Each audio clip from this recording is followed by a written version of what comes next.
স্বাধীনতার মধ্যরাত, যে মধ্যরাতে তিলোত্তমার রাস্তা দখল নেওয়ার কথা মেয়েরা বলেছিলেন, সেই বৈষম্যহীন আন্দোলনের মধ্যেই যুদ্ধক্ষেত্রের পরিস্থিতি তৈরি হয় আরজি করে।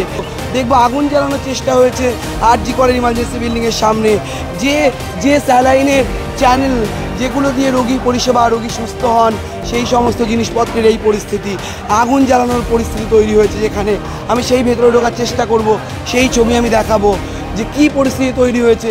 রীতিমতো ইমার্জেন্সি বিল্ডিংয়ের যে গেটকে ভেঙে ফেলা হয়, যেখানে নিশ্চিত নিরাপত্তার ব্যবস্থা করেছিল কলকাতা পুলিশ, ঠিক সেখানে এই পরিস্থিতি তৈরি হয়েছে। আমি সেই গেট আরেকবার ভেতরে প্রবেশ করার চেষ্টা করব। ইমার্জেন্সি বিল্ডিং থেকে ঢোকার পর দুদিকে যে ডেস্ক ছিল, সেখানের পরিস্থিতি এই অবস্থা। কাঁচ এখানে ভেঙে ফেলা হয়েছে, চুরমার করে দেওয়া হয়েছে সব। শুধুমাত্র কাঁচ নয়, ভেতরের আসবাব ভেঙে ফেলা হয়েছে। প্রত্যেকটা গ্রিল, প্রত্যেকটা কোলাপসিবল গেট, প্রত্যেকটা জিনিস সেখানে ভাঙচুর করে দেওয়া হয়েছে। সিস্টারদের, ডাক্তারদের টেবিল, সেগুলো ধ্বংসস্তূপ। আরজি কর হাসপাতাল ইমার্জেন্সি বিল্ডিং যে কী দশার মধ্যে রয়েছে। সেই খাবার ছিল চিকিৎসকদের, সেই খাবারের গামলা, কী মর্মান্তিক ছবি আরজি কর হাসপাতালের ইমার্জেন্সি বিল্ডিংয়ে দেখতে পাচ্ছি।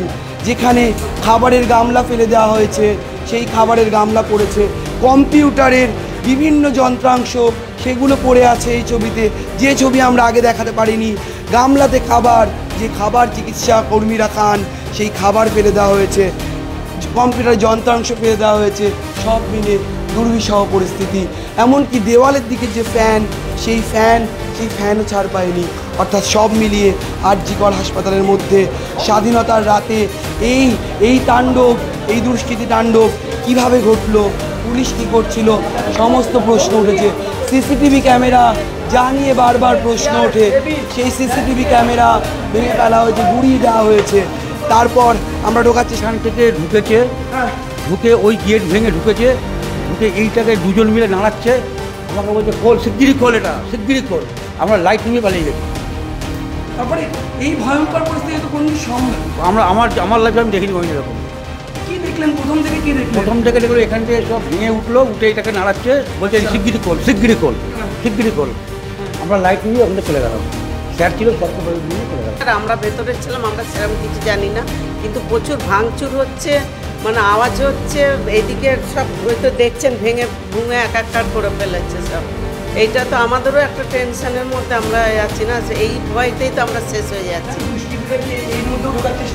অবশ্যই এটা ধরে ঢাকাচ্ছি, আমাকে বলছে খোল, শিগগিরি খোল। লাইট নিয়ে চলে গেছি। স্যার আমি একটা প্রশ্ন করবো, এই ফ্লোরের উপরে ওঠার চেষ্টা করেছিল ওরা? হ্যাঁ, ওরা এখান থেকে উঠতে চেষ্টা করে বলতো, ওরা করে আমি তো চলে গেলাম, ওখানে পালিয়ে গেলাম। ওরা যখন নাড়াচ্ছিল, আমি লাইট অফ করে চলে গেছি ওদিকে। ওই দেখলাম বাইরে থেকে কিছু পাবলিক এসে ভাঙচুর করে দিয়ে চলে গেল। পুলিশ কি করছিল? পুলিশ তো টিয়ার গ্যাস মেরে তখন ক্যাপচার করলো। আমি এখানে ভয়ঙ্করে বসে ওদিকে লুকিয়ে গেছি। দরজা আটকাবার নেই, আমরা লুকিয়ে গেছিলাম ওদিকে। চিৎকার চলছিল চারিদিকে ইট পাটকেল সব চলছিল।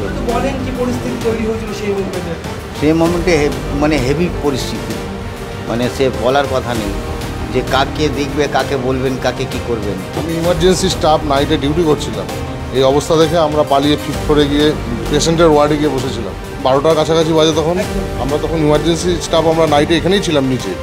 আমাদের এই মুহূর্তে যেহেতু ডাক্তাররা রোগী দেখছেন না, আমরা সবাই এখানে বসেই ছিলাম। হট করে একদল লোক বাইরে থেকে ঢুকে প্রথমে বাইরের গেটটা যখনই ভাঙচুর শুরু করলো, এখানকার পুলিশ স্টাফ যারা ছিল তারা আমাদের বললেন আপনারা নিরাপদে চলে যান, ওদিকে চলে যান কোথাও। একের পর এক গেট ভাঙতে ঢুকেছে। আমরাও এদিক থেকে পেছন দিক দিয়ে সিঁড়ি আছে, আমরা সেই সিঁড়ি দিয়ে ফিট করে গিয়ে মেডিসিন ওয়ার্ডে, পেশেন্টের ওয়ার্ডে গিয়ে আমরা বসেছিলাম। ইমার্জেন্সিটাকে শেষ করে দিয়েছে, পুরো তছনছ করে দিয়েছে ইমার্জেন্সিটা। কতদিনে ইমার্জেন্সি মানে ঠিক হবে আমরা নিজেরাও বুঝতে পারছি না। আমাদের নিজেদের খারাপ লাগছে, এটা আমাদের কাজের জায়গা। আমরা নাইট ডিউটি দিতে আসছি, আমাদের কোনো নিরাপত্তা নেই। এতজন পুলিশ স্টাফ ছিল, তারা আমাদের প্রোটেক্টের বদলে তারা নিজেরা পালানোর জন্য ব্যস্ত হয়ে গেল। আমাদের বললো তোমরা যেভাবে পারো, যেখানে পাবো শেল্টার নিতে পারো। এখন আপনি আতঙ্কিত? এটা আমাদের দ্বিতীয় ঘর। এই জায়গাটাতে আমরা প্রতিটা মানে সময় আমরা এখানটাই থাকি। এটা আমাদের কাজের জায়গা। পর্যাপ্ত পরিমাণ ফোর্স তখন এখানে ছিল না। ডাক্তারবাবুরা অনেকক্ষণ ধরে আন্দোলন, যারা বাইরে যারা বেরিয়েছিল মিছিলে, ডাক্তারবাবুরা অনেকক্ষণ ধরে তাদেরকে বলছিল যে আপনারা আপনাদের মিছিলটা এগিয়ে শ্যামবাজারে নিয়ে যান, আমরা মিছিলে বেরাবো, আপনারা শ্যামবাজারে আমাদের সাথে মিলতে হবে। ডাক্তাররা অনেকভাবে রিকোয়েস্ট করেছে, কিন্তু তারা চাইছিল কোনোভাবে ভেতরে ঢুকে তারা এই অবস্থা করেছে। আমরা শুধু ডিউটিটা করতে আসি, কে কী করছে সেটা আমাদের দেখার দরকার নেই। আমাদের জায়গাটা নষ্ট হয়ে গেল, এই জায়গাটা কবে রিপেয়ার হবে, আমরা কীভাবে আবার সেই পুরনো ডিউটি অবস্থায় ফিরে আসবো আমরা নিজেরাই বুঝতে পারছি। আরজিকর হাসপাতাল যে অবস্থার মধ্যে হওয়া পড়ে, যে যুদ্ধক্ষেত্রের পরিস্থিতি তৈরি হয় এই অঞ্চলে, কাঁদানে গ্যাস থেকে শুরু করে রক্তাক্ত পুলিশ, রক্তাক্ত জনতা, ভাঙচুর, মারামারি, ইমার্জেন্সি বিল্ডিংয়ের প্রথম ফ্লোরের সমস্ত গেট ভেঙে দেওয়া, যে পরিস্থিতি তৈরি হয় তা কিন্তু বেনজির শুধু নয়, ঐতিহাসিক এক তাণ্ডব লীলার চিত্র বলা চলে। ক্যামেরায় ভতিন কুণ্ডুর সঙ্গে রমেন দাস, সংবাদ প্রতিদিন .in।